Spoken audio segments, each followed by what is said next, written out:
여보, 지금 어디야? 아버지 장례식장에서 저는 떨리는 손으로 아내에게 전화를 걸었습니다. 여보, 아버지 돌아가셨어. 제발 장례식장으로 와줘. 하지만 아내 수진의 대답은 제 심장을 얼려버렸습니다. 지금 가족들이랑 부산 온천 여행 중이야. 못 가. 알아서 해. 그렇게 전화는 끊겼습니다. 7년 결혼 생활, 그 어떤 순간보다 처절한 순간이었습니다. 불과 며칠 전까지만 해도 저는 그들에게 순한 사위, 착한 남편이었습니다. 장모님은 제 앞에서 한숨을 쉬셨고 처남은 매형은 참 순해요라며 비웃었죠. 하지만 설마 아버지 장례식까지 외면할 줄은 몰랐습니다. 그러나 그들은 앞으로 일어날 일들을 전혀 예상하지 못했습니다. 제 이름은 강민준, 38세입니다. 중견 기업 마케팅팀에서 월급 300만 원을 받으며 살아가는 평범한 회사원이었죠. 7년간의 결혼 생활 동안 처가댁으로부터 지속적인 무시와 모멸을 당했습니다. 그날 아침도 어김없이 돈 이야기로 시작되었습니다.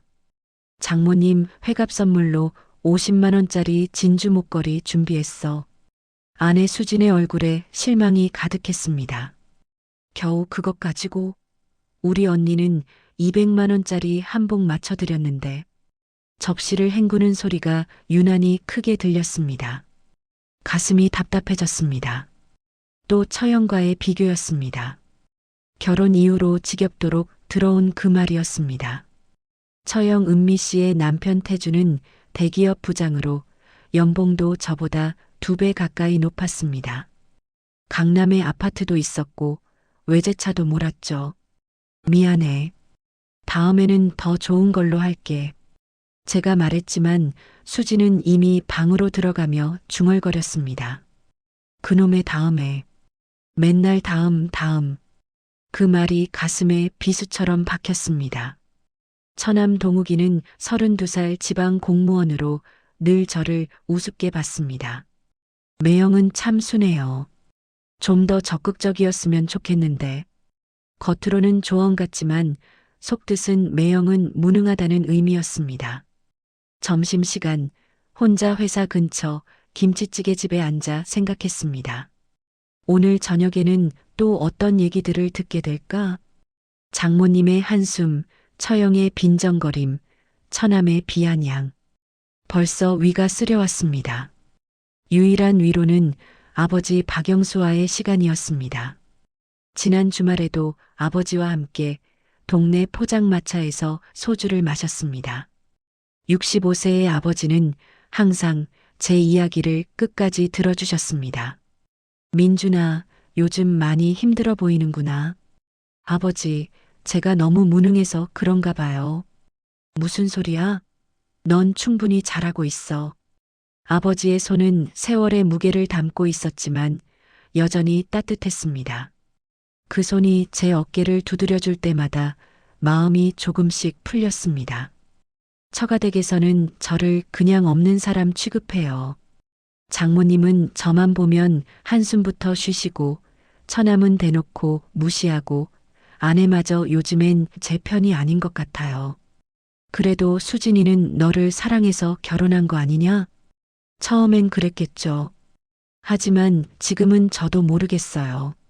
아버지는 소주잔을 내려놓고 멀리 하늘을 바라보셨습니다. 그 표정에는 뭔가 깊은 생각이 담겨 있었습니다. 민준아, 사람이 살다 보면 힘든 시기가 있는 법이야. 하지만 너는 분명히 좋은 사람이고 언젠가는 그들도 내 가치를 알게 될 거야. 언젠가요? 시간이 많이 지났는데도요. 믿어라, 민준아. 시간이 모든 걸 보여줄 거야. 아버지는 잠시 말을 멈추시더니 제 손을 꽉 잡으셨습니다. 아버지가 너한테 해줄 수 있는 일이 있다면 뭐든지 하고 싶다. 너무 힘들어하지 마라. 그때는 아버지의 그 말이 그냥 위로의 말씀이라고 생각했습니다. 65세의 공무원 연금으로 소박하게 사시는 아버지가 저를 위해 해주실 수 있는 일이 뭐가 있겠어요? 하지만 지금 생각해보면 아버지는 이미 모든 걸 준비하고 계셨던 것 같습니다. 평생 검소하게 사시면서도 아들을 위해서는 상상할 수 없는 일을 해내고 계셨던 거죠. 아버지의 집은 30년 된 낡은 연립주택이었습니다. 벽지도 오래되고 가전제품도 모두 10년은 넘은 것들이었습니다. 하지만 아버지는 이 정도면 혼자 살기엔 충분하다며 만족해 하셨습니다. 냉장고에는 늘 김치와 반찬 몇 개가 전부였고 TV는 20인치 브라운관이었습니다. 에어컨도 없어서 여름엔 선풍기로 버티셨죠. 아버지, 에어컨 하나 사드릴까요? 아니야. 선풍기로도 충분해. 돈 아껴라. 이런 분이셨습니다. 그런 아버지였기에 처가댁에서도 시아버지는 그나마 검소하시다며 인정해 주셨습니다. 하지만 그것도 결국 저와 비교해서 하는 말이었습니다. 시아버지는 공무원이시라 그래도 품위가 있으시는데 민준이는 이런 식의 평가였으니까요. 그날도 어김없이 오전 7시에 일어나 정장을 차려입었습니다. 거울에 비친 제 모습은 여느 직장인과 다르지 않았습니다. 약간 야윈 얼굴에 성실해 보이는 인상. 처가댓에서 늘 하던 말처럼 순한 얼굴이었습니다. 회사에서 평범한 하루를 보내고 있었습니다. 오후 3시쯤 아버지에게서 전화가 왔습니다. 민준아. 목소리가 평소와 달랐습니다. 힘이 없고 말이 어눌했습니다. 저는 즉시 무언가 잘못되었다는 것을 직감했습니다. 아버지, 무슨 일이세요? 머리가 너무 아프다. 민준아, 어지럽다. 그 순간 심장이 멎는 것 같았습니다. 아버지의 목소리가 점점 작아지더니 전화가 끊어졌습니다. 저는 즉시 자리에서 벌떡 일어났습니다. 과장님, 급한 일이 생겨서 먼저 퇴근하겠습니다. 가방을 챙겨 사무실을 뛰쳐나갔습니다. 엘리베이터가 오기를 기다릴 수도 없어서 계단으로 달려 내려갔습니다. 택시를 잡았습니다. 택시 안에서 계속 아버지께 전화를 걸어봤지만 받지 않으셨습니다. 불안감이 점점 커져갔습니다. 집 앞에 도착했을 때 이미 119 구급차가 와 있었습니다. 이웃분이 신고해 주신 거였습니다. 뇌출혈 의심됩니다. 빨리 병원으로 가야 해요. 구급대원의 말에 머리가 하얘졌습니다. 구급차에서 의식을 잃고 계신 아버지의 손을 잡았습니다. 그 손이 너무 차가웠습니다. 65세의 아버지는 평소에도 건강하신 편이었습니다. 매일 새벽 산책을 하시고 규칙적인 생활을 하셨습니다. 그런 아버지가 갑자기 쓰러지시다니 현실이 믿어지지 않았습니다. 병원 응급실로 들어가시는 아버지를 바라보며 떨리는 손으로 수진에게 전화를 걸었습니다. 여보, 아버지가 쓰러지셨어. 뇌출혈이래. 빨리 병원으로 와줘. 뭐? 정말? 지금 어디 병원이야? 석지병원이야. 빨리 와줘. 알았어. 근데 우리 지금 부산 온천 여행 와 있는데 제 심장이 다시 한번 떨어지는 것 같았습니다. 수진의 목소리에는 당황스러움보다는 귀찮음이 더 많이 묻어 있었습니다. 별일 아니야. 그럼 우리. 그 한마디가 제 가슴을 쇠망치로 내리치는 것 같았습니다. 아버지가 지금 생사를 오가고 계셔. 지금 가족여행 중이라 못 가. 알아서 해. 전화가 끊어졌습니다.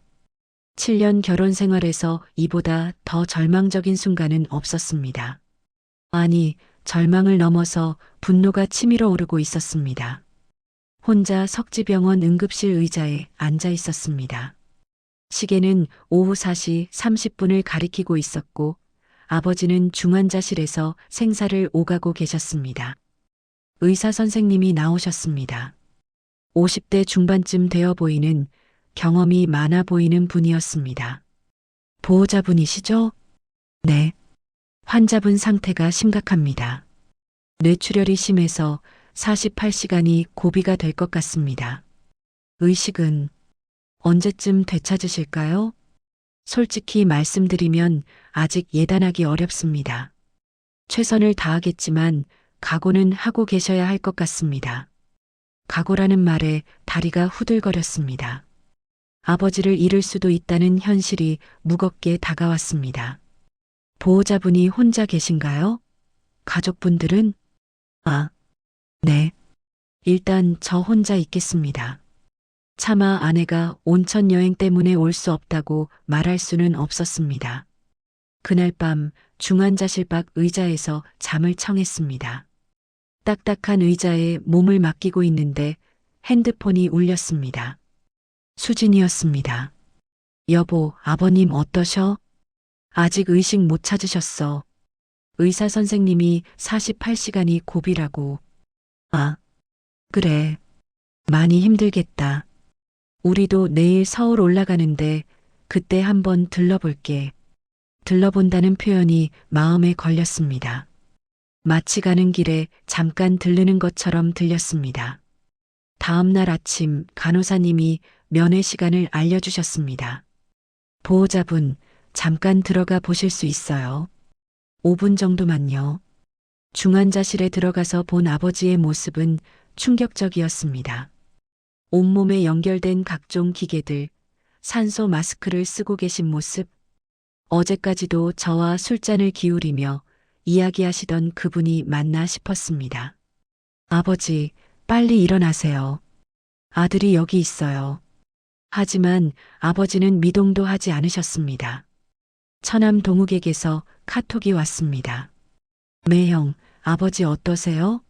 우리 내일 서울 올라가는데 그때 병원 갈게요. 지금은 가족들이 다 모여 있어서 이해해 주세요. 이해해 달라는 말이 가슴을 찔렀습니다. 가족들이 모여 있다는 건 결국 저는 그 가족에 포함되지 않는다는 뜻이었습니다. 병원 밤이 길고 추웠습니다. 저는 딱딱한 의자에서 몸을 뒤척이며 잠 못 이루는 밤을 보냈습니다. 자판기 커피로 목을 축이고 창밖으로 보이는 새벽 풍경을 바라보며 아버지의 안위만을 걱정했습니다. 이틀째 되는 날 담당 의사가 나오셨습니다. 환자분 상태가 어제보다는 안정되었습니다. 하지만 아직 예단하기는 어려워요. 희망적인 소식이었지만 여전히 불안한 마음을 가라앉힐 수는 없었습니다. 오후에 회사 동료들이 문병을 와주었습니다. 박 과장님과 팀원 몇 명이었습니다. 민준아, 많이 힘들겠다. 혹시 필요한 거 있으면 언제든 연락해. 아버지 상태는 어떠셔? 우리가 교대로라도 지킬 테니까 너도 좀 쉬어. 회사 동료들의 따뜻한 마음이 오히려 더 서러웠습니다. 정작 가족이어야 할 사람들은 온천에서 즐기고 있는데 남인 동료들이 더 걱정해 주니까요. 동료들은 과일 바구니와 현금 봉투까지 가져왔습니다. 많은 금액은 아니었지만 그 마음이 너무나 고마웠습니다. 민준아, 혹시 병원비 문제 있으면 말해. 우리끼리라도 도울 수 있어. 박 과장님의 말에 제 눈시울이 붉어졌습니다. 이런 따뜻함을 정작 가족에게서는 느낄 수 없다는 현실이 더욱 서러웠습니다. 동료들이 간 후 저는 다시 혼자가 되었습니다. 중환자실 앞 대기실에는 다른 환자 가족들도 있었습니다. 모두들 비슷한 표정으로 초조하게 기다리고 있었습니다. 옆에 앉아있던 할머니가 저에게 말을 걸었습니다. 아드님이 혼자 계시네요. 가족분들은 어디 계세요? 아, 잠시 다른 일이 있어서. 저는 차마 진실을 말할 수 없었습니다. 가족들이 온천 여행을 가서 올 수 없다고 어떻게 말할 수 있었겠습니까? 아이고, 이런 때 혼자 계시면 얼마나 힘드시겠어요. 우리 아들도 중환자실에 있는데 온 가족이 교대로 지키고 있어요. 할머니의 말에 제 마음은 더욱 무거워졌습니다. 다른 사람들은 가족이 모두 모여 환자를 돌보는데 저는 혼자 외롭게 버티고 있다는 현실이 처절히 느껴졌습니다. 셋째 날 저녁 지연에게서 전화가 왔습니다. 여보, 아버지 상태 어떠셔? 많이 호전되셨어? 아직 의식을 못 찾으셨어요. 의사 선생님이 조금 더 지켜봐야 한다고 하시네요. 아, 그렇구나. 많이 힘들겠어. 우리 내일 올라가는데 그때 병원 갈게. 그래, 빨리 와줘. 혼자 있기가 너무 힘들어. 알았어. 조금만 더 힘내. 하지만 수진의 목소리에는 진정한 걱정보다는 의무감이 더 많이 느껴졌습니다. 마치 해야 할 일을 하는 것처럼 들렸습니다. 셋째 날 밤 기적이 일어났습니다. 새벽 2시쯤 간호사님이 급히 나오셨습니다. 보호자분, 환자분이 잠깐 의식이 돌아오셨어요. 들어가 보세요. 저는 급히 중환자실로 뛰어들어갔습니다. 민준아. 아버지의 작은 목소리가 들렸습니다. 저는 눈물을 흘리며 아버지 곁으로 달려갔습니다. 아버지, 정신 차리셨어요? 민준아. 아빠 때문에 힘들었지? 괜찮아요, 아버지. 빨리 일어나세요. 아버지는 힘없는 목소리로 말씀하셨습니다. 민준아, 아버지가 너한테 해주지 못한 게 너무 많아. 무슨 말씀을 그렇게 하세요? 아버지는 충분히 잘해주셨어요. 아니야. 너무 아끼고 살았나 봐. 너한테 더 많은 걸 해주고 싶었는데. 아버지, 그런 말씀하지 마세요. 빨리 나으시면 돼요. 아버지가 제 손을 꽉 잡으셨습니다. 그 손에는 평생의 사랑이 담겨 있었습니다. 민준아. 서랍. 아버지 방 책상 서랍 보거라. 아버지, 지금은 그런 얘기 마시고 푹 쉬세요. 어머니가 남긴 말씀이 김 변호사, 김철수 변호사 명함이 있을 거야. 찾아가거라. 아버지의 목소리가 점점 약해졌습니다. 아버지, 무슨 말씀이세요? 너한테 줄 게 있어. 서랍을. 말씀을 마치시고 아버지는 다시 의식을 잃으셨습니다. 간호사님이 급히 들어와서 상태를 체크하셨습니다. 일시적으로 의식이 돌아오신 거예요. 좋은 신호입니다. 계속 지켜보죠. 하지만 그것이 아버지와의 마지막 대화였습니다. 그 후 이틀 동안 아버지는 다시 의식을 찾지 못하셨습니다. 저는 계속 병원에서 지켰지만 처가댁 식구들은 다시 오지 않았습니다. 넷째 날 오후 드디어 수진과 처가댁 식구들이 병원에 나타났습니다. 장모님, 처형 은미 씨, 처남 동우까지 모두 왔습니다. 급하게 온 모양인지 차림도 대충이었습니다. 어머, 민준 씨 많이 힘들지? 장모님의 첫마디였습니다. 걱정하는 듯한 말투였지만 어딘지 형식적으로 들렸습니다. 아버님 상태가 어떠세요? 처형 은미 씨가 물어봤습니다. 아직 의식을 못 찾으셨어요. 의사 선생님이 좀 더 지켜봐야 한다고. 아이고, 큰일이네. 병원비는 어떻게 할 거야? 장모님의 걱정은 아버지의 건강보다 병원비가 먼저인 것 같았습니다. 일단 제가 처리하고 있습니다. 매형, 월급으로 감당이 될까요? 중환자실비가 만만치 않을 텐데. 동욱이 걱정스러운 표정으로 말했습니다. 하지만 그 걱정 속에는 우리에게 부담을 주지 말라는 의미가 숨어 있는 것 같았습니다. 괜찮습니다. 어떻게든 해결하겠습니다. 그래도 우리가 도와야 하는 거 아니야? 수진이 말했지만 목소리에는 별로 내키지 않는다는 기색이 역력했습니다. 아니야, 수진아. 내 시아버지 일인데 우리가 어떻게 해?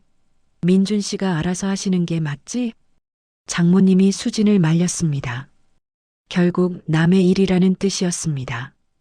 의사 선생님이 나오셔서 상황을 설명해 주셨습니다. 환자분 상태가 조금 나아지고 있습니다. 하지만 아직 안심할 단계는 아니고요. 의식은 언제쯤 되찾으실까요? 제가 물어봤습니다. 빠르면 내일, 늦으면 일주일 정도 더 지켜봐야 할 것 같습니다. 아이고, 일주일이나. 장모님이 한숨을 쉬었습니다. 길어지는 간병이 부담스럽다는 표정이었습니다. 잠깐 면회를 하고 나서 그들은 서둘러 돌아갔습니다. 3일 만에 처음 와서는 30분 만에 가버린 것입니다. 민준 씨, 우리 먼저 갈게. 여행 때문에 피곤하기도 하고. 내일 다시 올게. 벌써 가세요? 좀 더 계시면. 아니야. 여행 때문에 피곤하기도 하고. 내일 다시 올게. 그들이 떠나고 나서 저는 더욱 깊은 외로움을 느꼈습니다. 3일 동안 혼자 간병하다가 가족들이 잠깐 왔다가 금세 가버리니 더욱 쓸쓸함이 밀려왔습니다. 그날 밤은 더욱 길게 느껴졌습니다. 중환자실 앞 의자에 앉아 있으면서 저는 많은 생각을 했습니다. 정말 이들이 가족인가?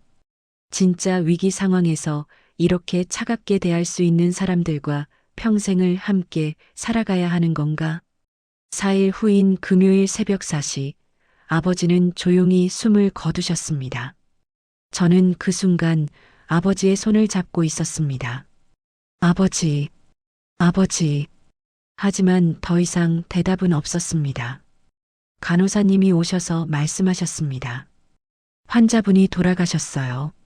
많이 힘드시겠지만 장례 준비를 하셔야겠어요. 저는 오열했습니다. 평생 저를 사랑해 주셨던 유일한 분이 떠나신 것입니다. 그리고 그 마지막 순간까지 혼자였다는 사실이 더욱 가슴 아팠습니다. 아버지가 돌아가신 후에야 처가댁 식구들에게서 연락이 왔습니다. 정말요? 언제?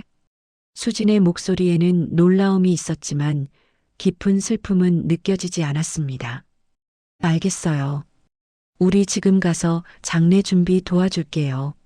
하지만 저는 이미 모든 것이 끝났다는 것을 알고 있었습니다. 아버지의 마지막 순간을 함께하지 않은 그들과는 더 이상 함께할 수 없다는 것을. 장례식장의 형광등 불빛 아래 저는 혼자서 아버지의 영정사진을 바라보고 있었습니다. 아버지의 온화한 미소가 담긴 흑백 사진 앞에서 그는 지난 며칠간 겪었던 일들을 떠올리고 있었습니다. 민준 씨, 장례비는 어떻게 할 거야? 장모님의 목소리에는 여전히 차가운 기운이 흘렀습니다. 마치 제가 그들 가족에게 빚을 진 것처럼 굴었습니다. 장모님, 제가 다 준비했습니다. 제 대답에 장모는 코웃음을 쳤습니다. 뭘로? 자네가 뭐가 있다고? 우리 수진이가 고생만 하네. 수진은 옆에서 그냥 핸드폰만 들여다보고 있었습니다. 처남 동욱이 한마디 거들었습니다. 매영, 솔직히 말해서 장례식도 간소하게 하는 게 낫지 않을까요? 어차피 올 사람도 별로 없을 것 같은데. 그 말에 제 가슴이 찢어지는 것 같았습니다. 아버지는 평생 성실하게 살아오셨는데 마지막 가는 길마저 이렇게 초라하게 여겨지다니. 결국 장례식에는 많은 사람이 오지 않았습니다. 회사 동료들 몇 명과 아버지의 오랜 친구 두어 분이 전부였습니다. 그나마 박 과장이 일찍 와서 도와주지 않았다면 혼자서는 감당하기 어려웠을 것입니다. 민준아, 힘내라. 아버지께서 하늘에서 지켜보고 계실 거야. 박 과장의 위로 인사에 저는 고개를 끄덕였지만 마음 한편으로는 쓸쓸함이 밀려왔습니다. 처가댁 식구들은 오후 늦게 마지못해 나타났습니다. 장모의 얼굴에는 빨리 끝났으면 좋겠다는 표정이 역력했습니다. 조문하는 내내 시계를 들여다봤습니다. 고인의 명복을 빕니다. 형식적인 절 한번 올리고는 그들은 친척들끼리 모여서 따로 이야기를 나눴고 저에게는 관심도 없어 보였습니다. 언니, 우리 일찍 가자. 아이들 학원 시간도 있고. 처형의 말에 수진이 저를 바라봤습니다. 여보, 우리도 일찍 갈게. 저는 믿을 수 없었습니다. 아버지의 장례식인데 마치 의무적으로 참석한 먼 친척처럼 굴고 있었습니다. 수진아, 아직 장례가 끝나지 않았는데. 그런 건 당신 혼자서도 할 수 있잖아. 우리까지 여기 있을 필요는 없지. 그 순간 저는 깨달았습니다. 저 자신이 지금까지 얼마나 외로운 결혼 생활을 해왔는지를. 장례를 모두 마치고 아버지의 집으로 돌아왔을 때는 이미 밤이 깊었습니다. 텅 빈 집안에 혼자 앉아 있으니 아버지의 빈자리가 실감났습니다. 저는 아버지가 생전에 말씀하신 서랍을 열어봤습니다. 정말로 김철수 변호사라는 명함이 있었고 그 밑에는 아버지의 손편지가 정성스럽게 접혀 있었습니다. 편지 봉투에는 사랑하는 아들 민준에게라고 아버지의 정성스러운 글씨로 적혀 있었습니다. 저는 떨리는 손으로 편지를 펼쳤습니다. 민준아, 이 편지를 읽고 있다는 건 아버지가 먼저 떠났다는 뜻이겠구나. 아버지가 살아있는 동안 제대로 말해주지 못했던 이야기들이 참 많다. 아버지가 평생 아끼며 산 이유가 있단다. 너에게 더 큰 것을 물려주기 위해서였어. 내 어머니가 돌아가시면서 아버지에게 당부하신 말씀이 있었거든. 여보, 민준에게 푼돈을 주지 말고 큰 토대를 만들어주세요. 그 아이가 세상에서 당당하게 살 수 있도록 해주세요. 그 말씀을 지키기 위해 아버지는 30년 동안 모든 것을 아껴가며 부동산에 투자했단다. 내가 먹고 싶어 하는 것도 사주지 못하고 좋은 옷도 사주지 못해서 미안했지만 더 큰 그림을 그리고 있었어. 김철수 변호사를 찾아가거라. 강남구 테헤란로에 있는 법무법인 정이다. 모든 것을 설명해 줄 것이다. 아버지가 평생 모은 것들의 전체 규모를 알면 깜짝 놀랄 거야. 그리고 민준아, 아버지가 마지막으로 하고 싶은 말이 있다. 사람은 진짜 사랑하는 사람과 함께 살아야 한다. 돈 때문에, 체면 때문에 억지로 참고 사는 것은 진짜 삶이 아니란다. 내가 행복하지 않다면 용기를 내서 새로운 선택을 해도 괜찮다. 아버지는 내가 어떤 선택을 하든 너를 믿고 응원할 거야. 사랑한다, 아들아. 아버지가 편지를 읽는 내내 제 눈에서 눈물이 멈추지 않았습니다. 아버지가 평생 말없이 저를 위해 준비해 주신 사랑이 이렇게 컸다니. 그리고 마지막 당부까지 마치 제 마음을 다 알고 계신 것 같았습니다.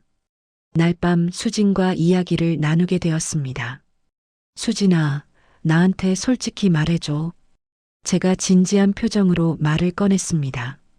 수진은 여전히 핸드폰을 보고 있었습니다. 왜? 무슨 이야기인데? 너는 나를 사랑해? 그 질문에 수진의 손이 멈췄습니다. 핸드폰에서 고개를 들어 저를 바라봤지만 대답은 쉽게 나오지 않았습니다. 갑자기 왜 그런 이야기를 해? 그냥 궁금해서. 우리가 결혼한 지 벌써 7년인데 나는 지금까지 너를 정말 사랑했거든.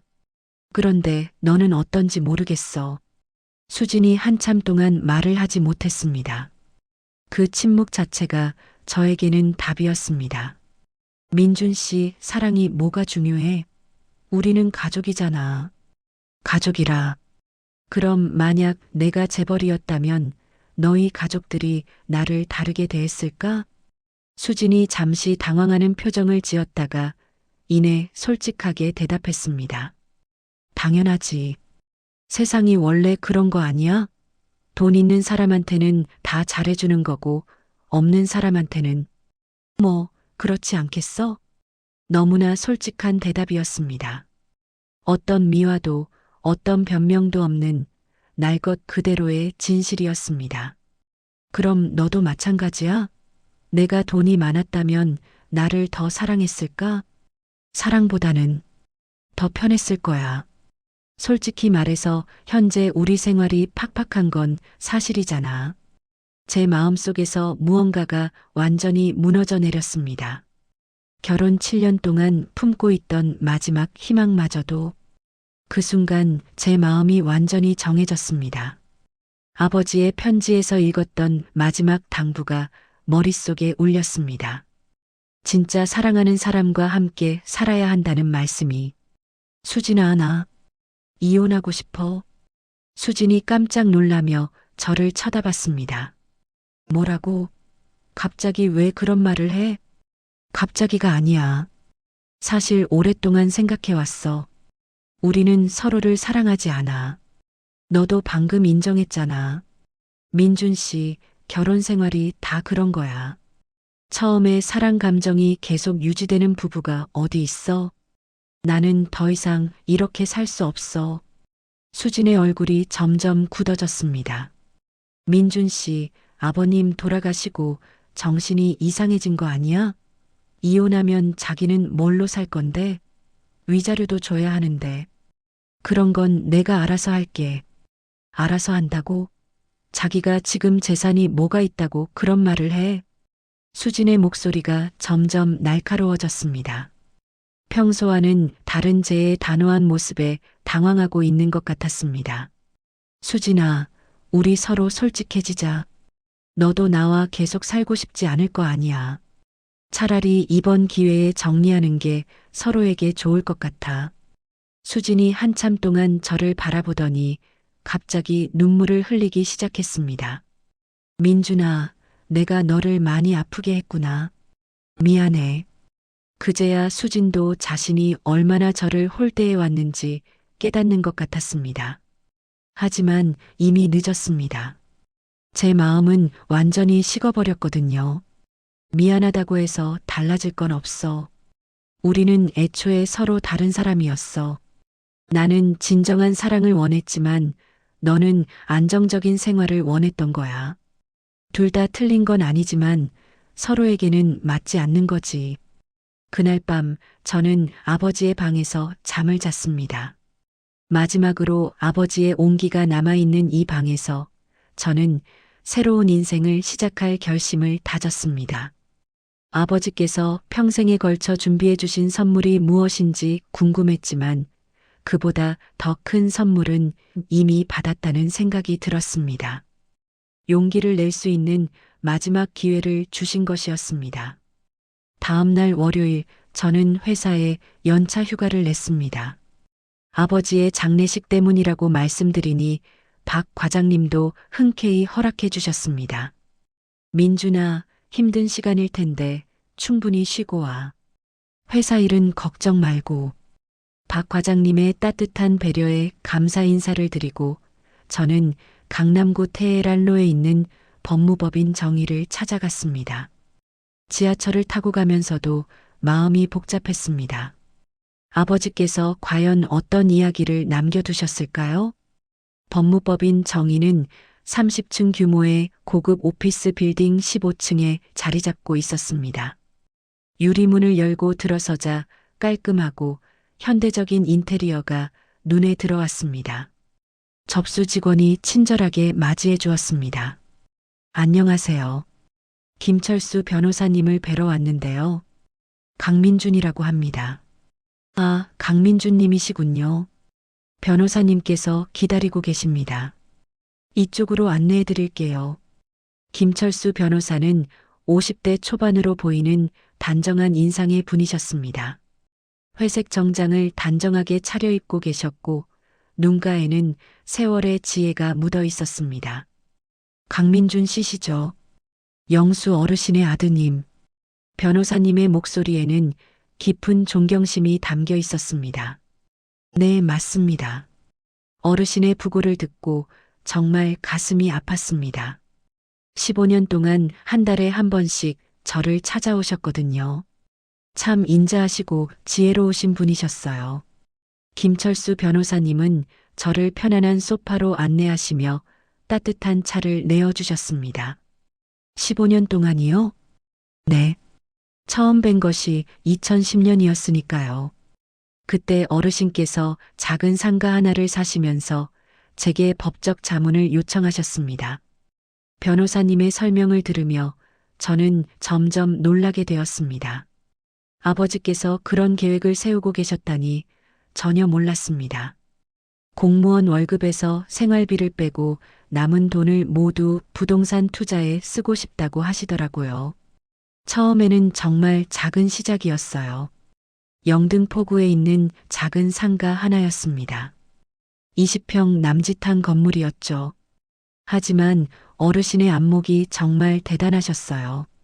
김철수 변호사님은 책장에서 두꺼운 파일을 꺼내 오셨습니다. 15년간의 거래 내역이 모두 정리되어 있었습니다. 어르신께서는 매번 오실 때마다 시장 분석 자료를 가져오셨어요. 공무원이시면서도 부동산 시장에 대한 이해도가 웬만한 전문가보다 뛰어나셨습니다.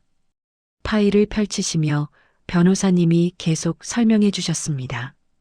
2010년에 영등포 상가를 사셨고 2년 후에 그것을 팔아서 구로구에 있는 조금 더 큰 건물로 옮기셨어요. 그렇게 계속 더 큰 건물로 더 좋은 위치로 바꿔가시면서 자산을 키워나가셨습니다. 저는 아버지의 치밀한 계획에 감탄하지 않을 수 없었습니다. 겉으로는 검소하게 사시면서도 이런 큰 그림을 그리고 계셨다니요. 2015년에는 강남구 역삼동으로 진출하셨고 2018년에는 테헤란로 근처로 옮기셨어요. 그리고 마지막으로 2020년에 현재의 건물을 매입하셨습니다. 현재의 건물이요? 네. 어르신께서 항상 말씀하셨어요. 내 아들이 세상에서 당당하게 살 수 있도록 터전을 만들어주고 싶다고요. 그래서 단 한 번도 그 수익으로 개인적인 사치를 부리지 않으셨습니다. 변호사님이 한 장의 서류를 제 앞에 놓으셨습니다. 부동산 등기부등본이었습니다. 현재 어르신 명의로 되어 있는 부동산입니다. 제가 본 주소는 믿을 수 없었습니다. 강남구 테헤란로 521번지 바로 강남 한복판. 그것도 최고급 업무지구였습니다. 이게 정말 저희 아버지 명의인가요? 네, 맞습니다. 15층 규모의 오피스텔 겸 상가 건물입니다. 1층부터 3층까지는 상가이고 4층부터 15층까지는 오피스텔입니다. 변호사님이 또 다른 서류를 꺼내 보여주셨습니다. 현재 시가로 평가하면 약 650억 원 정도 됩니다. 감정평가서도 여기 있어요. 650억 그 숫자가 현실로 다가오지 않았습니다. 저는 잠시 어지러움을 느꼈습니다. 잠깐, 650억 원이요? 정말요? 네. 부동산 시장이 많이 올랐거든요. 특히 강남 지역은 더욱 그렇고요. 어르신께서 정말 탁월한 안목으로 투자하셨습니다. 변호사님이 계산기를 꺼내 보여주셨습니다. 현재 이 건물의 월 임대료 수입은 약 3억 5천만 원입니다. 1층 상가들은 임대료가 비싸고 오피스텔도 강남 지역이라 임대료가 상당히 높거든요. 어르신은 평생 이 건물 임대료로 매월 3억 원 이상의 수입이 있으셨습니다. 하지만 단 한 번도 그 돈을 개인적으로 쓰지 않으셨어요. 저는 충격의 말을 잃었습니다. 아버지께서 월 3억 원의 수입이 있으시면서도 여전히 낡은 연립주택에서 검소하게 사셨다는 것이 믿어지지 않았습니다. 그 돈은 어디로 갔나요? 모든 수익을 재투자하거나 적금으로 모아두셨습니다. 여기 통장 내역서를 보시면 변호사님이 보여준 통장에는 놀라운 금액이 적혀 있었습니다. 적금과 예금을 합쳐서 약 150억 원이 있었습니다. 총 재산이 650억 원 정도 되시는 거네요. 어르신께서 늘 말씀하시곤 했어요. 돈이 목적이 아니라 수단이다. 내 아들이 진정으로 원하는 삶을 살 수 있게 해주는 것이 목적이다라고요. 변호사님의 말을 듣고 있으니 아버지의 편지가 다시 생각났습니다. 진짜 사랑하는 사람과 함께 살아야 한다는 마지막 당부 말이에요. 유언장입니다. 변호사님이 정성스럽게 봉인된 서류를 꺼내주셨습니다. 모든 재산을 아드님께 상속한다는 내용입니다. 상속세를 제외하고도 상당한 금액이 남을 거예요. 저는 떨리는 손으로 유언장을 받아들었습니다. 아버지의 정성스러운 글씨로 쓰여진 유언장에는 간단하지만 깊은 뜻이 담겨 있었습니다. 내 모든 재산을 사랑하는 아들 강민준에게 상속한다. 이 재산으로 내가 진정 원하는 삶을 살기를 바란다. 마이너스 박영수. 상속 절차는 어떻게 되나요? 서류가 이미 다 준비되어 있어서 복잡하지 않을 겁니다. 대략 3개월 정도면 모든 절차가 완료될 것 같아요. 변호사님이 친절하게 설명해 주셨습니다. 그리고 당장 필요하시면 건물관리 회사를 통해 임대료는 바로 받으실 수 있어요. 매월 정기적으로 들어오니까 생활에는 전혀 문제가 없으실 겁니다. 그렇게 하루 만에 저는 평범한 회사원에서 650억 원의 자산가가 되었습니다. 믿어지지 않았습니다. 김철수 변호사님과 상속에 관한 이야기를 마친 후 저는 잠시 망설였습니다. 하지만 아버지의 편지를 다시 떠올리며 용기를 냈습니다.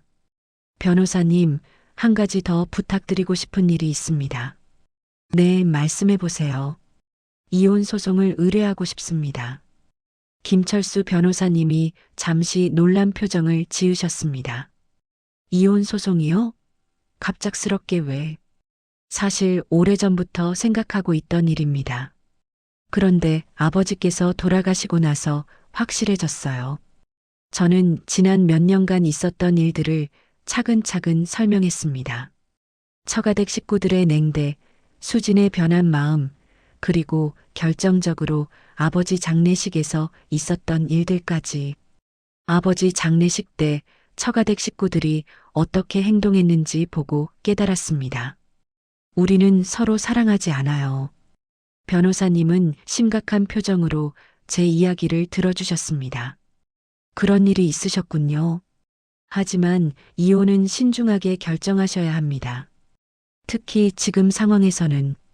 지금 상황이라면 어르신의 유산을 상속받게 되시잖아요. 그 상태에서 이혼을 하게 되면 재산분할 문제가 복잡해질 수 있습니다. 김철수 변호사님이 자세히 설명해 주셨습니다. 일반적으로 혼인 기간 중에 형성된 재산은 부부 공동 재산으로 봅니다. 하지만 이번 경우는 좀 특별해요. 어떤 점에서요? 어르신의 재산은 혼인 전부터 형성되기 시작했고 혼인 기간 중에도 민주님 개인의 기여나 노력과는 무관하게 형성된 재산입니다. 더구나 상속 재산이죠. 변호사님이 판례집을 뒤적이며 설명을 계속했습니다. 상속 재산은 원칙적으로 고유 재산으로 분류됩니다.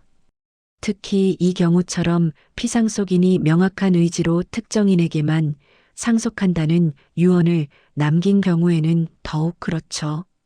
그럼 수진이가 재산 분할을 요구할 수 없다는 뜻인가요? 완전히 불가능하지는 않습니다. 하지만 상당히 제한적일 것 같아요. 특히 혼인 기간이 상대적으로 짧고 부인 측에서 재산 형성에 기여한 부분이 없다면 말이죠. 저는 안도의 숨을 쉬었습니다. 그럼 어떻게 진행하면 될까요? 우선 협의 이혼을 시도해 보시는 것이 좋겠습니다. 부인께서 합의해 주신다면 가장 빠르고 간단한 방법이죠. 수진이가 쉽게 합의해 줄지 모르겠어요. 그렇다면 조정 이혼이나 재판 이혼을 고려해야 합니다. 다만 현재 상황에서는 부인 측에서 재산을 알게 되면 입장이 달라질 수도 있어요. 변호사님의 말에 저는 고개를 끄덕였습니다. 변호사님, 혹시 제 상속 사실을 비밀로 유지하면서 이혼을 진행할 수 있을까요? 가능은 하지만 쉽지 않을 것 같습니다. 상속 절차가 진행되면서 공적인 기록이 남게 되거든요. 얼마나 시간이 걸릴까요? 협의 이혼이라면 빠르면 한 달 안에도 가능합니다. 하지만 조정이나 재판까지 간다면 몇 개월에서 1년 정도 걸릴 수도 있어요. 변호사님이 메모를 하며 물어보셨습니다. 이혼 사유를 명확히 정리해야 합니다. 현재까지 말씀해 주신 내용으로는 성격 차이, 가치관의 차이, 그리고 처가댁 식구들과의 갈등 정도가 되겠네요. 혹시 다른 사유는 없으신가요? 예를 들어 외도나. 아니요, 그런 건 없습니다. 저희는 그냥 서로 사랑하지 않게 된 거예요. 변호사님이 고개를 끄덕이며 기록했습니다. 알겠습니다. 우선 이렇게 진행하시죠. 우선 민주님께서 부인께 이혼 의사를 밝히시고 협의 이혼 가능성을 확인해 보세요. 만약 부인께서 거부하신다면 그때 법적 절차를 진행하겠습니다. 상속 절차와 병행해서 진행할 수 있어요. 위자료는 어떻게 되나요? 현재 상황에서는 민주님께서 유책 배우자가 아니므로 위자료를 지급할 의무는 없을 것 같습니다. 오히려 처가댁 식구들의 과도한 개입과 모욕적 언행이 있었다면 아니에요. 그런 건 요구하지 않겠습니다. 그냥 깨끗하게 정리하고 싶어요. 변호사님이 제 말에 고개를 끄덕였습니다. 좋은 마음가짐이십니다. 그럼 우선 부인과 대화를 시도해 보시고 결과를 알려주세요. 사무소를 나오기 전에 변호사님이 마지막으로 물어보셨습니다. 정말 확실하게 결심하신 거죠? 한번 이혼 절차가 시작되면 되돌리기 어려워요. 저는 잠시 생각해 보았습니다. 수진과 함께했던 7년의 결혼 생활이 스쳐 지나갔습니다. 하지만 그 중에서 진정으로 행복했던 순간을 찾기는 어려웠습니다. 네, 확실합니다. 아버지께서 마지막 편지에서 말씀하셨어요. 진짜 사랑하는 사람과 함께 살아야 한다고요. 그 말씀이 이혼을 의미하는 건 아닐 수도. 아니에요. 저는 수진을 사랑하지 않습니다. 그리고 수진도 저를 사랑하지 않아요. 이제 확실해졌어요. 변호사님이 이해한다는 표정으로 고개를 끄덕였습니다. 알겠습니다. 그럼 준비 서류를 정리해 두겠습니다. 연락 주세요. 법무법인을 나와서 저는 무거운 발걸음으로 집으로 향했습니다. 하루 만에 650억 원의 상속자가 되고 이혼 절차까지 시작하게 되었습니다. 지하철을 타고 가면서 저는 스마트폰으로 수진에게 메시지를 보냈습니다. 오늘 밤에 중요한 얘기가 있어. 집에서 기다려줘. 수진에게서 금세 답장이 왔습니다. 무슨 일이야? 혹시 아버지 유산 관련해서? 저는 답장하지 않았습니다. 오늘 밤 모든 것을 정리할 예정이었습니다. 하지만 저는 아직 몰랐습니다. 며칠 후 제 정체가 처가댁 식구들에게 우연히 발각될 것이라는 사실을. 집에 도착한 저는 수진과 거실에서 마주 앉았습니다. 수진아, 우리 이혼하자. 제가 조용히 말했습니다. 수진은 처음에는 놀란 표정을 지었지만 곧 차분해졌습니다. 정말 그렇게 생각해? 응. 우리는 더 이상 사랑하지 않아. 서로에게 좋지 않은 것 같아. 수진이 한참 동안 생각하더니 고개를 끄덕였습니다. 사실 나도 그런 생각을 하고 있었어. 저는 놀랐습니다. 수진이 이렇게 쉽게 동의할 줄은 몰랐거든요. 정말? 응. 솔직히 말하면 우리 결혼 생활이 행복하지 않았잖아. 너도 그렇고 나도 그렇고. 수진의 솔직한 대답에 저는 씁쓸함을 느꼈습니다. 역시 서로에게 진심이 없었던 것이었습니다. 다음 날 수진이 친정에 이혼 소식을 알렸습니다. 저는 처가댁 식구들이 어떤 반응을 보일지 궁금했습니다. 저녁에 장모님에게서 전화가 왔습니다. 민준아, 수진이한테 들었어. 이혼한다고? 네, 어머니. 죄송합니다. 그런데 장모님의 반응은 예상과 달랐습니다. 뭐? 어쩔 수 없지. 사실 우리도 걱정이 많았어. 걱정이요? 수진이가 너무 고생하는 것 같아서 말이야. 경제적으로도 빠듯하고 저는 믿을 수 없었습니다. 마치 제가 수진에게 짐이 되고 있었다는 식으로 말하고 있었습니다. 어머니, 아니야. 나쁜 뜻은 아니고 그냥 서로 맞지 않는 것 같았어. 이번 기회에 정리하는 것도 좋을 것 같아. 그래도 우리가 도와야 하는 거 아니야? 전화를 끊고 나서 저는 허탈했습니다. 그동안 서운한 게 있으면 풀고 잘 지내보라고 할 줄 알았는데 7년간의 결혼 생활이 이렇게 쉽게 정리될 일이었다니. 며칠 후 동욱에게서 연락이 왔습니다. 매형, 이혼할 거라는 소식 들었어요. 응, 미안하다. 아니에요. 사실 저희도 예상하고 있었어요. 동욱의 말에 저는 또 한 번 놀랐습니다. 예상하고 있었다고? 네. 매형이랑 누나가 별로 안 맞는 것 같았거든요. 그리고 동욱이 잠시 머뭇거리더니 계속 말했습니다. 솔직히 말하면 매형 수입으로는 누나가 원하는 생활을 해주기 어려웠잖아요. 저는 말문이 막혔습니다. 결국 돈 문제였던 것입니다. 매형도 이제 자유로워지셨으니까 더 좋은 사람 만나세요. 저희 누나도 다른 사람 만날 수 있고요. 동욱의 말에서 저는 그들의 진심을 알 수 있었습니다. 저와의 이혼을 오히려 반기고 있었던 것입니다. 다음 주에는 처형 은미 씨까지 찾아왔습니다. 매부 안타깝네요. 이혼하게 되어서. 괜찮아요. 사실 내가 수진이한테 몇 번 말했거든요. 현실적으로 생각해 보라고. 저는 무슨 말인지 알 것 같았지만 묻지 않을 수 없었습니다. 현실적으로요? 네. 수진이 나이도 있고 좋은 조건의 남자 만나려면 빨리 결정해야 한다고 했어요. 은미 씨의 말에 저는 충격을 받았습니다. 제가 좋은 조건이 아니라는 것을 전제로 한 조언이었습니다. 수진이도 이제 아무것도 얽매이지 않고 새로 시작할 수 있게 되었잖아요. 매부도 마찬가지고 그렇게 생각하시는군요. 맞아요. 억지로 참고 사는 것보다는 낫죠. 저는 그제야 확실히 깨달았습니다. 처가댁 식구들에게 저는 수진이에게 맞지 않는 어쩔 수 없이 참고 살아야 하는 상대였던 것입니다. 이혼 서류를 작성하던 날 장모가 저를 따로 불렀습니다. 민준아. 아니, 민준 씨. 네, 어머니. 그동안 우리 집 사위 노릇하느라 고생 많았어. 장모의 말투에서 저는 묘한 느낌을 받았습니다. 마치 고생이라는 표현 자체가 저를 동정하는 것 같았습니다. 별 말씀을요. 수진이도 이제 새로운 기회를 찾을 수 있게 되었고 자네도 마찬가지야.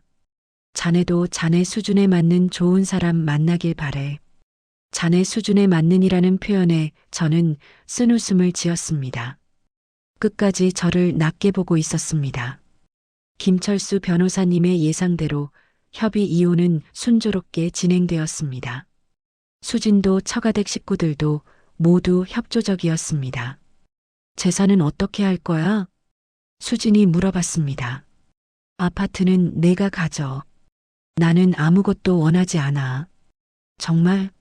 하지만 아파트 대출금도 남아있는데 그것도 내가 처리할게.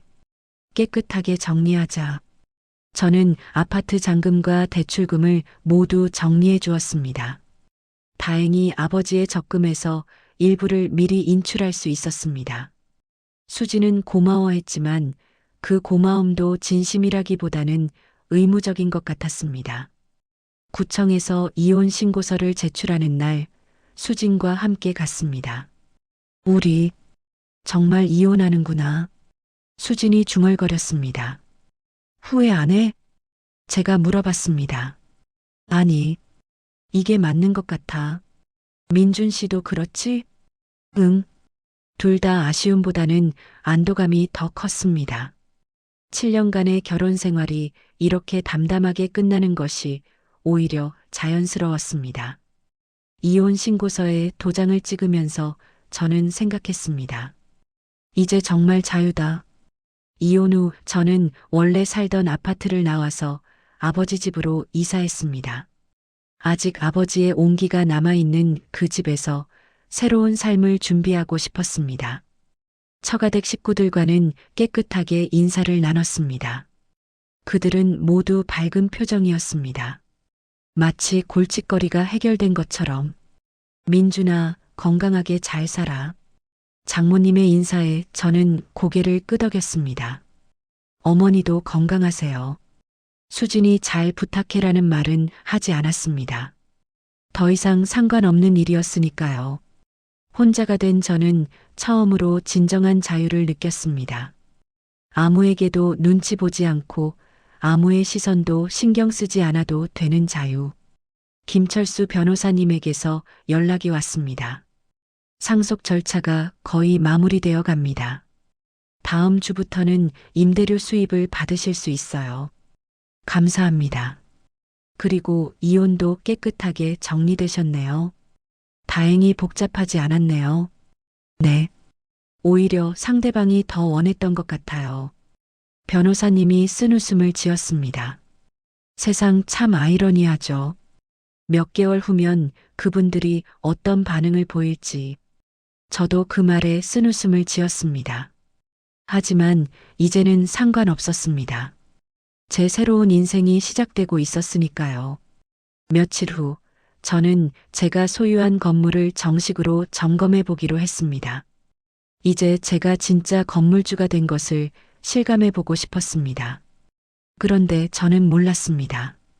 그날 테헤란로 건물에서 누구를 만나게 될지를. 이혼이 완료된 지 2주가 지난 금요일 오후였습니다. 저는 마침내 제가 소유한 건물을 정식으로 점검해 보기로 했습니다. 상속 절차가 모두 완료되어 이제 법적으로도 완전한 건물주가 되었습니다. 이제 정말 내 건물이구나. 테헤란로의 우뚝 선 15층 건물을 올려다보며 저는 아직도 믿어지지 않는다는 표정을 지었습니다. 몇 주 전까지만 해도 평범한 회사원이었는데 지금은 650억 원 규모의 건물주가 되어 있었습니다. 1층 로비로 들어서자 관리소장 김 씨가 반갑게 맞이했습니다. 사장님, 오늘은 무엇을 점검해 보시겠어요? 우선 전체적인 현황부터 파악해 보고 싶어요. 임대 현황이나 시설 상태 같은 것들 말이에요. 좋습니다. 준비해둔 자료가 있어요. 저와 관리소장이 로비 한쪽 테이블에서 건물 관리 현황에 대해 이야기를 나누기 시작했습니다. 임대료 수입 현황, 공실률, 보수 계획 등 건물주로서 알아야 할 모든 것들을 차근차근 설명받고 있었습니다. 월 임대료 수입이 정말 3억 5천만 원이나 되는군요. 네. 강남 지역 프리미엄이 있어서 임대료가 상당히 높은 편입니다. 특히 1층 상가들은 바로 그때였습니다. 건물 입구에서 익숙한 목소리들이 들려왔습니다. 여기가 그 유명한 테헤란로 건물이구나. 정말 크네. 15층이나 되네. 와. 저는 그 목소리를 듣고 깜짝 놀랐습니다. 돌아보니 장모님과 수진 그리고 처남 동욱이 로비로 들어오고 있었습니다. 처형 은미 씨와 그 남편 태준 씨도 함께였습니다. 왜 여기에? 저는 당황했지만 그들이 저를 알아보지 못하도록 재빨리 몸을 돌렸습니다. 하지만 로비가 그리 넓지 않아 완전히 숨기는 어려웠습니다. 와, 진짜 고급스럽다. 여기 1층 카페가 인터넷에서 엄청 유명하다더라. 수진이 주변을 둘러보며 감탄했습니다. 맞아. 강남 한복판이니까 여기 임대료가 얼마나 비쌀까? 이런 건물 주인은 정말 부럽다. 태준 씨가 부러운 듯 말했습니다. 이런 건물 하나만 있으면 평생 일 안 해도 되겠네. 월세만으로도 엄청날 것 같은데. 동욱이 건물을 올려다보며 말했습니다. 저는 그들의 대화를 들으며 쓴웃음을 지었습니다. 불과 2주 전에 저와 이혼한 것을 축하하던 그들이 지금은 이 건물 주인을 부러워하고 있었습니다. 그들은 1층 카페로 향했습니다. 저는 안도의 숨을 쉬었지만 바로 그 순간이었습니다. 1층 카페의 친절한 여직원이 저에게 다가왔습니다. 20대 후반의 밝은 미소를 지닌 직원으로 제가 건물을 자주 방문하면서 얼굴을 익혔던 분이었습니다. 사장님, 오늘도 오셨네요. 직원의 밝고 큰 목소리가 로비 전체에 울렸습니다. 특히 사장님이라는 단어가 선명하게 들렸습니다. 평소 드시던 아메리카노 가져다 드릴까요? 아니면 오늘은 다른 음료 드실래요? 카페에 앉아 메뉴를 보고 있던 수진 일가족들의 손이 멈췄습니다. 대화도 갑자기 중단되었습니다. 수진이 천천히 고개를 돌려 목소리가 난 방향을 바라봤습니다. 그리고 저와 눈이 마주쳤습니다. 몇 초간 정적이 흘렀습니다. 수진의 눈이 점점 커졌습니다. 민준 씨? 떨리는 목소리가 조용한 카페 안에 울렸습니다. 다른 가족 구성원들도 모두 저쪽을 바라봤습니다. 카페 직원은 상황을 모르고 계속 말했습니다. 사장님, 참고로 오늘 5층에 새로 입주하신 회사에서 인사드리러 온다고 하시던데 언제 시간 되세요? 사장님, 장모님이 입을 가리며 작은 소리로 중얼거렸습니다. 하지만 조용한 로비에서 그 소리는 저에게도 들렸습니다. 동욱이 의자에서 일어났습니다. 혹시 저분이 은미 씨가 손으로 입을 막았습니다. 설마 그럴 리가. 저는 더 이상 피할 수 없다는 것을 깨달았습니다. 천천히 그들이 앉은 테이블로 걸어갔습니다. 관리소장도 뒤따라왔습니다.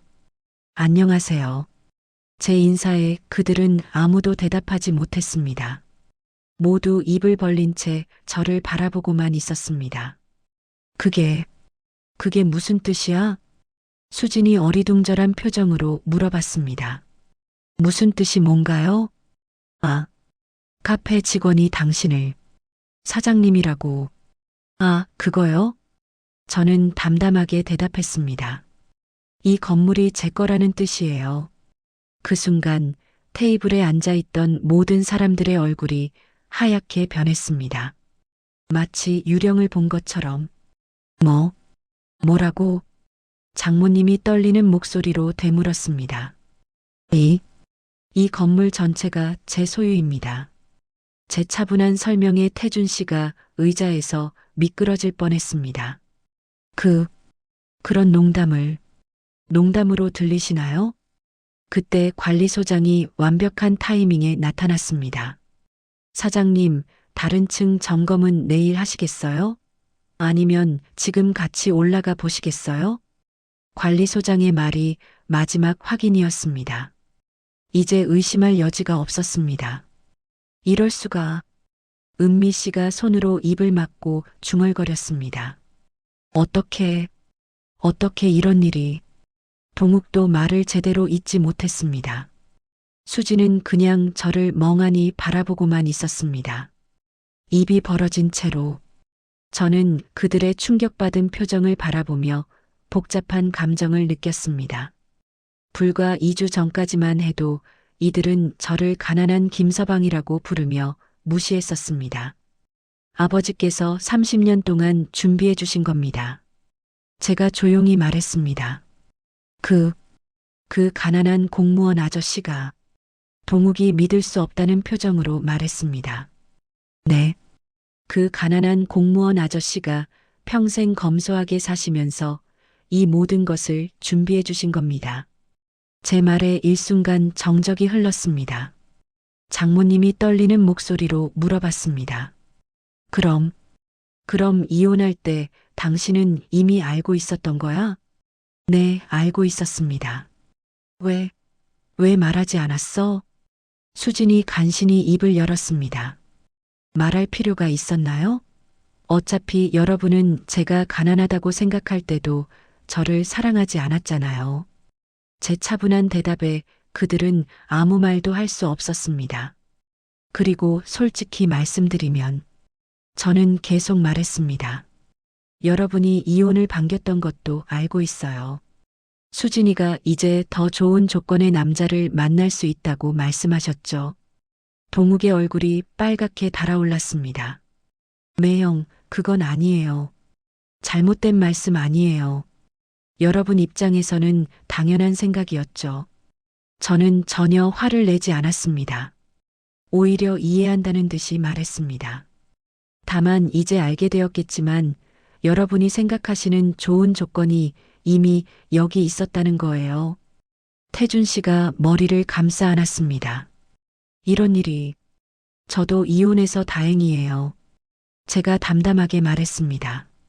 이제야 진짜 저를 사랑해줄 사람을 찾을 수 있으니까요. 그들은 모두 아무 말도 할 수 없었습니다. 2주 전에 가난한 김서방과 이혼한 것을 축하하던 그들이 지금은 650억 원 건물주 앞에서 말문이 막힌 상태였습니다. 민준아, 장모님이 간신히 입을 열었습니다. 이제 와서 뭐라고 말해야 할지 아무 말씀 안 하셔도 돼요. 이미 다 끝난 일이에요. 제가 시계를 보며 말했습니다. 저는 건물 점검을 계속해야 하니까 이만 가보겠습니다. 천천히 커피 드세요. 저는 그들을 뒤로 하고 관리소장과 함께 엘리베이터로 향했습니다. 뒤에서 수진의 목소리가 들렸습니다. 민준아, 잠깐. 하지만 저는 돌아보지 않았습니다. 엘리베이터 문이 닫히면서 그들의 모습이 사라졌습니다. 엘리베이터 안에서 관리소장이 조심스럽게 물어봤습니다. 사장님, 아는 분들이신가요? 예전에 알던 사람들이에요. 제가 담담하게 대답했습니다. 이제는 남이지만요. 엘리베이터가 올라가면서 저는 창밖을 바라봤습니다. 아버지께서 준비해 주신 새로운 인생이 이제 진짜로 시작되고 있었습니다. 테헤란로 건물에서의 만남 이후 일주일이 지났습니다. 저는 그날 이후 처가댁 식구들로부터 수십 통의 전화와 문자를 받았지만 모두 무시했습니다. 이제 그들과 대화할 이유도 필요도 없었으니까요. 하지만 제 마음속에는 다른 생각이 자리 잡고 있었습니다. 7년 동안 받았던 무시와 모욕이 그냥 잊혀지지 않았습니다. 특히 아버지 장례식에서의 처사는 용서할 수 없었습니다. 아버지, 이제 제가 당당하게 살 수 있게 해주셨으니까 그동안의 모욕도 갚아야겠어요. 아버지의 영정 앞에서 저는 조용히 다짐했습니다. 다음 날 저는 김철수 변호사님을 다시 찾아갔습니다. 변호사님, 상담받고 싶은 일이 있습니다. 네, 말씀해 보세요. 저는 잠시 망설이다가 솔직하게 말했습니다. 사실은 저를 7년 동안 괴롭힌 사람들이 있어요. 합법적인 방법으로 그들에게 똑같은 고통을 주고 싶습니다. 김철수 변호사님이 심각한 표정을 지었습니다. 민준 씨, 복수는 좋은 방법이 아닙니다. 오히려 민준님만 더 힘들어질 수 있어요. 하지만 그냥 넘어갈 수는 없어요. 그들이 저에게 한 일들을, 특히 아버지 장례식에서 한 말들을 생각하면 제 목소리에서 억눌린 분노가 느껴졌습니다. 김철수 변호사님은 제 마음을 이해한다는 듯 고개를 끄덕였습니다. 그렇다면 정말 합법적인 방법으로만 하시겠다는 거죠? 물론입니다. 저는 범죄자가 되고 싶지 않아요. 다만 그들이 저에게 했던 것처럼 경제적 압박을 주고 싶을 뿐이에요. 김철수 변호사님은 제 결심이 확고하다는 것을 알고 전문 조사팀을 소개해 주었습니다. 이런 일에는 정확한 정보가 필요합니다. 우선 상대방들의 경제 상황을 파악해야 해요. 일주일 후 조사 결과가 나왔습니다. 저는 그 내용을 보고 놀랐습니다. 처형부 태준 씨가 다니는 대성건설이라는 회사가 현재 자금 사정이 매우 어렵다고 나왔습니다. 조사팀장이 보고했습니다. 대형 프로젝트 몇 개가 연달아 실패하면서 운영 자금이 부족한 상태예요. 현재 새로운 투자자를 찾고 있습니다. 정말이요? 네. 그리고 처남 동욱 씨가 최근에 산 아파트 대출을 받은 중앙저축은행도 마찬가지입니다. 부실 대출 때문에 자금 압박을 받고 있어서 투자자를 찾고 있어요. 저는 점점 흥미로워졌습니다. 그리고 장모님이 빌린 돈의 대부업체인 신한캐피탈까지 세 곳 모두 투자자를 찾고 있는 상황입니다. 이거 정말 우연의 일치네요. 우연이라기보다는 그분들이 모두 무리한 투자를 하신 것 같습니다. 능력에 비해 과도한 대출을 받으셨더라고요. 조사팀장의 말에 저는 쓴웃음을 지었습니다. 저를 가난하다고 무시하던 사람들이 실제로는 빚더미에 앉아 있었던 것입니다. 김철수 변호사님은 저를 위해 최고의 전문가 팀을 구성해 주었습니다. 각 분야별로 최고 실력자들을 모았습니다.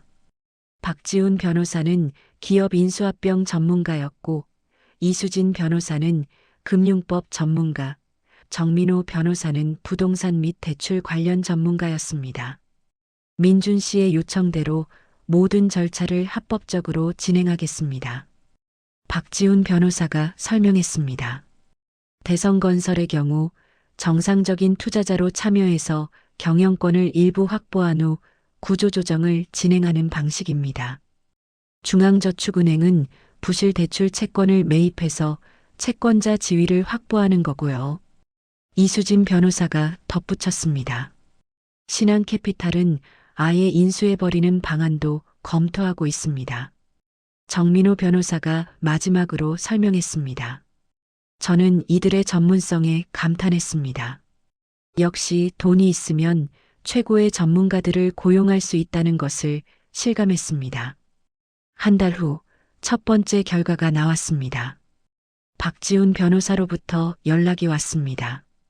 민준 씨, 대성건설 인수가 완료되었습니다. 정말이요? 네. 민준님이 대주주가 되셨습니다. 그리고 말씀하신 대로 구조조정을 시작했어요. 며칠 후 태준 씨는 충격적인 소식을 들었습니다. 김태준 부장, 본부장실로 오세요. 네, 알겠습니다. 태준 씨가 본부장실에 들어가자 차가운 분위기가 흘렀습니다. 김 부장, 그동안 수고 많았습니다. 갑자기 왜 그런 말씀을? 회사 사정이 어려워져서 구조조정을 하게 되었습니다. 김 부장은 업무 능력 평가 결과 아쉬운 점이 많아서 태준 씨는 믿을 수 없다는 표정을 지었습니다. 평사원으로 강등되고 월급도 60% 삭감됩니다. 그런 말도 안 되는 이미 결정된 사항입니다. 싫으시면 퇴사하셔도 됩니다. 태준 씨는 할 말을 잃었습니다. 갑작스러운 일이었지만 회사 사정이 어렵다는 것은 알고 있었기 때문에 어쩔 수 없었습니다. 같은 시기에 동욱에게도 청천벽력 같은 소식이 전해졌습니다. 김동욱님께 중요한 통지서를 발송했습니다. 중앙저축은행에서 온 공문이었습니다. 신용도 재평가 결과 부적격 판정을 받으셨습니다. 아파트 대출 전액을 30일 이내에 조기 상환하시기 바랍니다. 동욱은 당황했습니다. 이게 무슨 말이야? 나는 연체한 적도 없는데. 하지만 공문은 냉정했습니다. 대출 약관에 따라 대출 기간이 필요하다고 판단할 경우 언제든 조기 상환을 요구할 수 있다는 내용이었습니다. 동욱은 급히 은행에 전화를 걸었습니다. 저는 한 번도 연체한 적이 없습니다. 왜 갑자기 이런 통보를? 죄송합니다만 은행 정책이 변경되었습니다. 고위험 대출자로 분류되어 조기 상환을 요청드립니다. 고위험 대출자라니요? 저는 공무원이에요. 그럼에도 불구하고 대출 금액 대비 소득 비율이 기준을 초과했습니다. 30일 이내에 3억 원을 상환해 주셔야 합니다. 전화를 끄는 동욱의 손이 떨렸습니다. 30일 안에 3억 원을 마련한다는 건 불가능했습니다. 장모님도 마찬가지였습니다. 신한캐피탈에서 갑자기 연락이 왔습니다. 고객님이 연체 위험 고객으로 분류되어 즉시 상환을 요구드립니다. 연체 위험이라니요? 저는 한 번도 연체한 적이 없는데요. 회사 정책이 바뀌었습니다. 30일 이내에 전액 상환해 주세요. 얼마인데요? 원금과 이자 포함해서 8천만 원입니다. 장모님은 어지러움을 느꼈습니다. 8천만 원을 한 달 안에 마련한다는 건 불가능했습니다. 이 모든 일이 우연이 아니라는 것을 그들은 아직 몰랐습니다. 저는 합법적인 절차를 통해 이 모든 것을 가능하게 만들었습니다. 대성건설의 대주주가 된 저는 경영진에게 구조조정을 지시했습니다. 중앙저축은행의 채권을 매입한 저는 동욱의 대출을 문제 삼을 권리를 얻었습니다. 신한캐피탈을 인수한 저는 장모님의 대출 조건을 바꿀 수 있었습니다. 모든 것이 완벽하게 합법적인 절차로 진행되었습니다. 그날 저녁 태준 씨에게서 갑자기 전화가 왔습니다. 민준 씨, 혹시 시간 되시면 만날 수 있을까요? 급한 일이 생겨서요. 저는 태준 씨의 다급한 목소리를 들으며 속으로 웃었습니다. 계획이 시작되고 있었습니다. 무슨 일이신가요? 전화로는 좀 그렇고 만나서 얘기했으면 해서요. 알겠습니다. 어디서 만날까요? 제가 민준 씨 회사 근처로 갈게요. 다음 날 저녁 태준 씨는 초라한 모습으로 저를 만났습니다.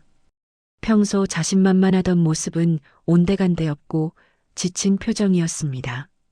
민준 씨, 사실은 태준 씨가 어렵게 말을 꺼냈습니다. 회사에서 갑자기 구조조정을 한다고 해서 월급도 반으로 줄고 직급도 내려갔어요. 저는 놀란 척했습니다. 그런 일이 있었다니 정말 안 됐네요. 그런데 알아보니까 새로운 투자자가 들어왔다더라고요. 혹시 민준 씨가 아는 사람 중에 태준 씨의 말이 끝나기도 전에 저가 말했습니다. 아, 그거요? 제가 그 투자자예요. 태준 씨의 얼굴이 하얗게 변했습니다. 뭐라고요?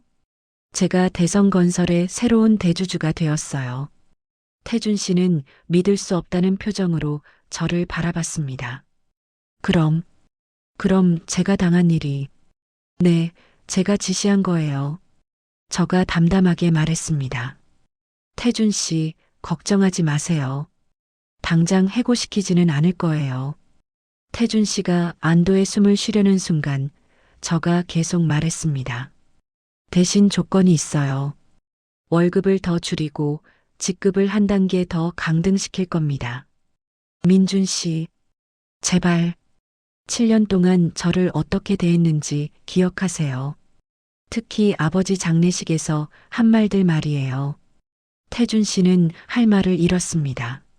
며칠 후 동욱과 장모님도 같은 진실을 알게 되었습니다.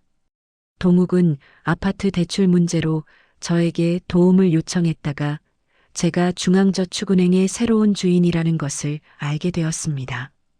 장모님은 신한캐피탈에서 갑작스러운 상환 요구를 받고 저에게 하소연했다가 제가 신한캐피탈을 인수했다는 사실을 듣게 되었습니다.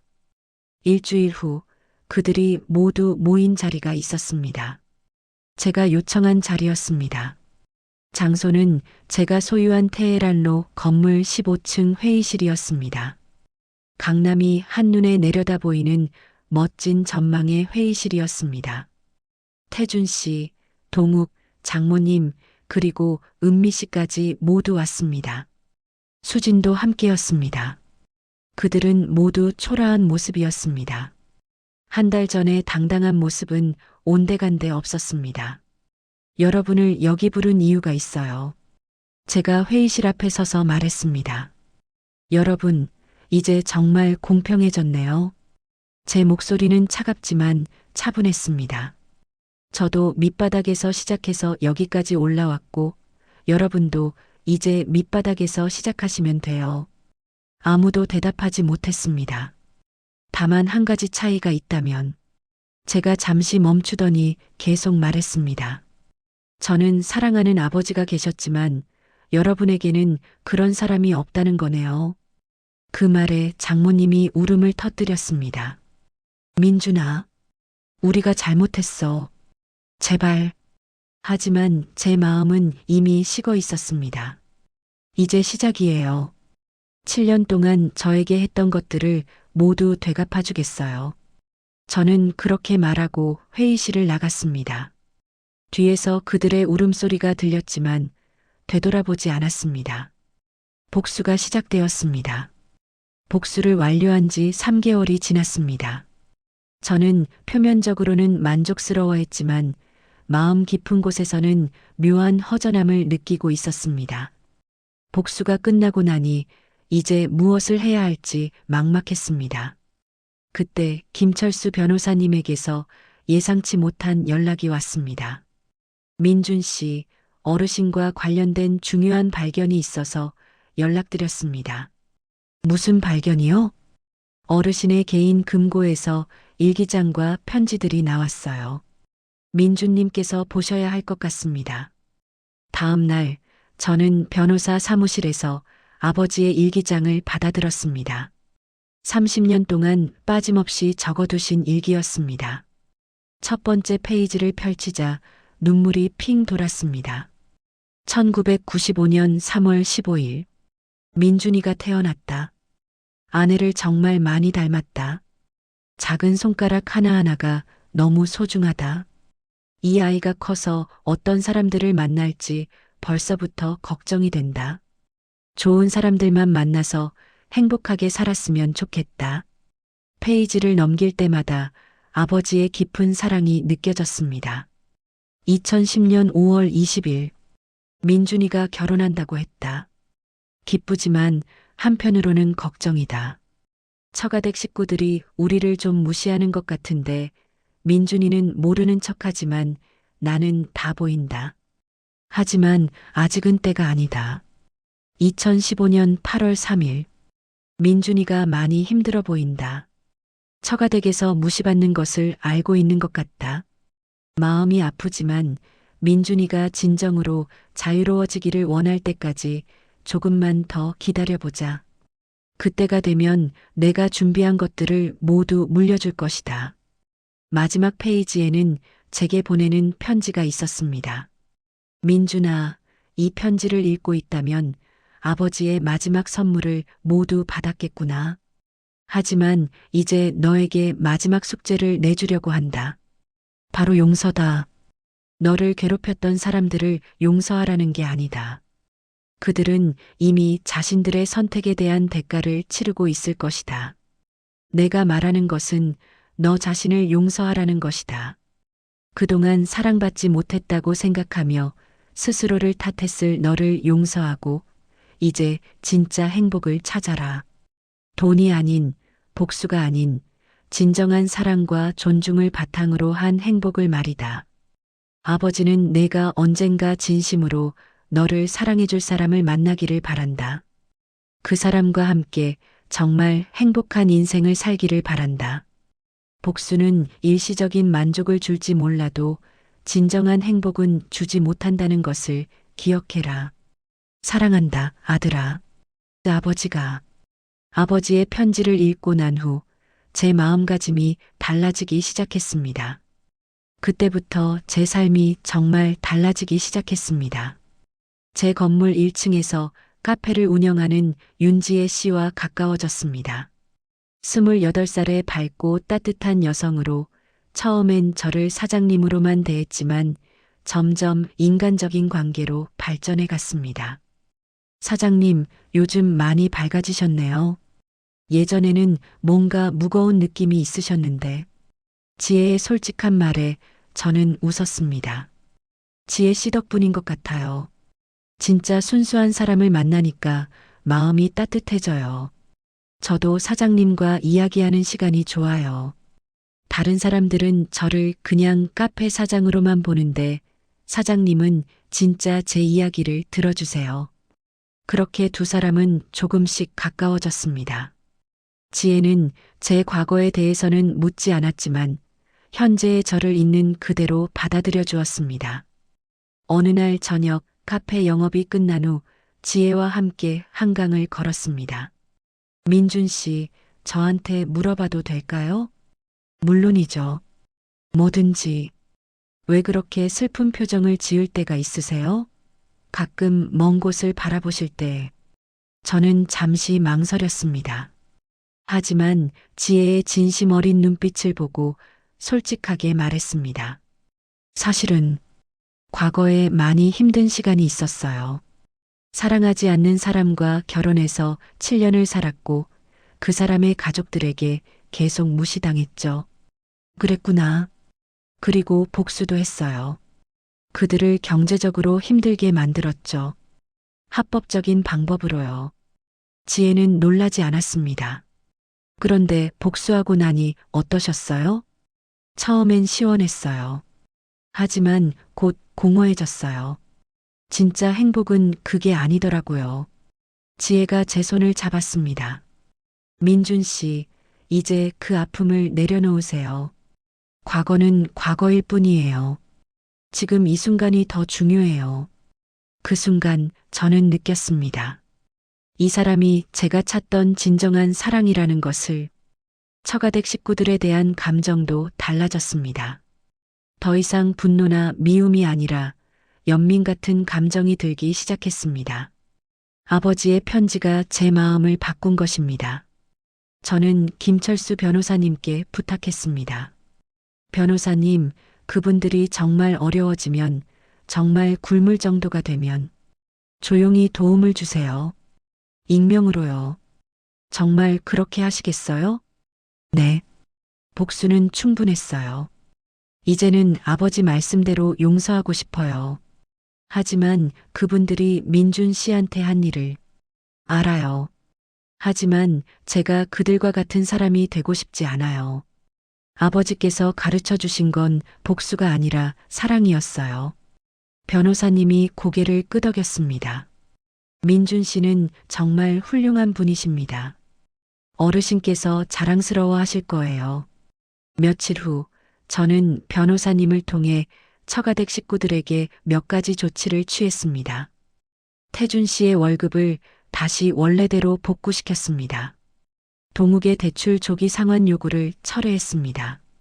장모님의 대부 채무를 절반으로 감면해 주었습니다. 모두 익명으로 진행했습니다. 그들은 제가 한 일인지 몰랐습니다. 하지만 그것으로 충분했습니다. 6개월 후 저는 지혜와 정식으로 사귀게 되었습니다. 지혜는 제 재산에 대해서는 전혀 관심이 없었고 오직 강민준이라는 사람 자체를 사랑해 주었습니다. 민준 씨, 저한테 건물이 있든 없든 상관없어요. 저는 민준 씨가 좋은 거예요. 고마워요, 지혜야. 그리고 민준 씨가 과거에 어떤 일을 겪었든 그게 지금의 민준 씨를 만든 거잖아요. 그 모든 게 소중해요. 또 6개월 후 저는 용기를 내어 프로포즈를 했습니다. 한강 유람선 위에서였습니다. 지혜야, 나와 결혼해 줄래? 지혜의 눈에 눈물이 고였습니다. 정말요? 진심이에요? 응. 너와 함께라면 정말 행복할 것 같아. 내가 진짜 사랑하는 사람은 너야. 저도 오빠를 사랑해요.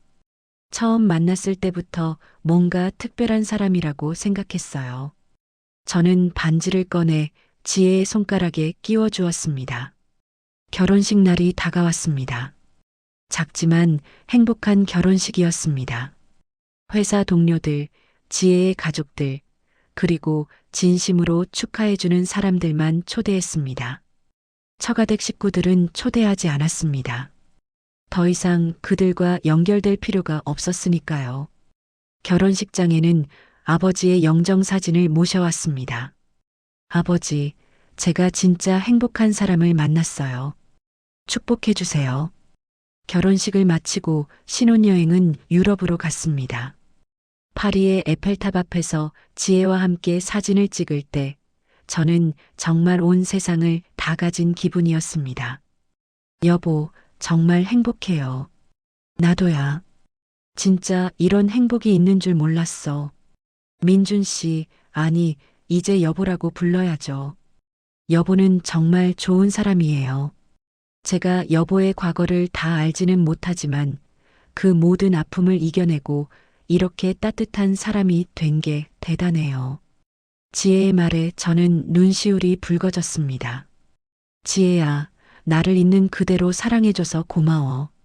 돌아온 후 두 사람은 계획했던 대로 카페 사업을 확장했습니다. 따뜻한 카페라는 이름으로 여러 지점을 냈는데 단순한 카페가 아니라 정말 어려운 사람들이 와서 따뜻한 식사도 하고 상담도 받을 수 있는 공간으로 만들었습니다. 여보, 이렇게 하면 수익은 별로 안 나는데 괜찮아요? 괜찮아. 아버지께서 주신 건 돈만이 아니었어. 진정한 행복을 찾는 방법을 가르쳐 주셨거든. 매주 토요일에는 노숙자들에게 무료 급식을 제공했습니다. 매달 수익의 30%는 어려운 사람들을 돕는 데 썼습니다. 1년 후 지혜가 임신 소식을 알려왔습니다. 여보, 우리 아기가 생겼어요. 저는 지혜를 꼭 안았습니다. 정말? 정말이야? 네. 병원에서 확인했어요. 저는 아버지의 영정 앞에 갔습니다. 아버지, 제가 곧 아빠가 돼요. 아버지처럼 아이를 사랑으로 키울게요. 그리고 아버지께서 가르쳐 주신 것들을 모두 물려줄게요. 돈이 아니라 사랑을요. 어느 날 카페에 낯익은 사람이 들어왔습니다. 수진이었습니다. 2년 만에 보는 얼굴이었습니다. 수진은 예전보다 많이 야위어 보였습니다. 민준 씨, 안녕하세요. 안녕하세요. 저는 담담하게 인사했습니다. 축하해요. 재혼하셨다면서요. 행복해 보여요. 감사합니다. 저 사과하고 싶어서 왔어요. 7년 동안 민준 씨를 정말 힘들게 했던 것 같아요. 그때는 몰랐는데 이제 와서 생각해 보니 제가 정말 나쁜 사람이었어요. 수진의 눈에 눈물이 고였습니다. 괜찮아요. 다 지난 일이에요. 민준 씨는 저를 용서할 수 있어요? 저는 잠시 생각했습니다. 용서요? 이미 용서했어요. 그래야 제가 앞으로 나아갈 수 있었거든요. 정말 감사해요. 그리고 저희 가족들이 경제적으로 어려울 때 익명으로 도와주신 분이 민준 씨라는 거 알아요. 저는 놀랐습니다. 어떻게? 김철수 변호사님께서 나중에 말씀해 주셨어요. 민준 씨가 복수할 수도 있었는데 오히려 도와주셨다고. 수진이 고개를 숙였습니다. 정말 죄송해요. 그리고 감사해요. 수진 씨도 행복하세요. 과거는 과거일 뿐이에요. 수진이 카페를 나가는 모습을 보며 저는 정말로 모든 것을 내려놓았다는 것을 느꼈습니다. 아들이 태어났습니다.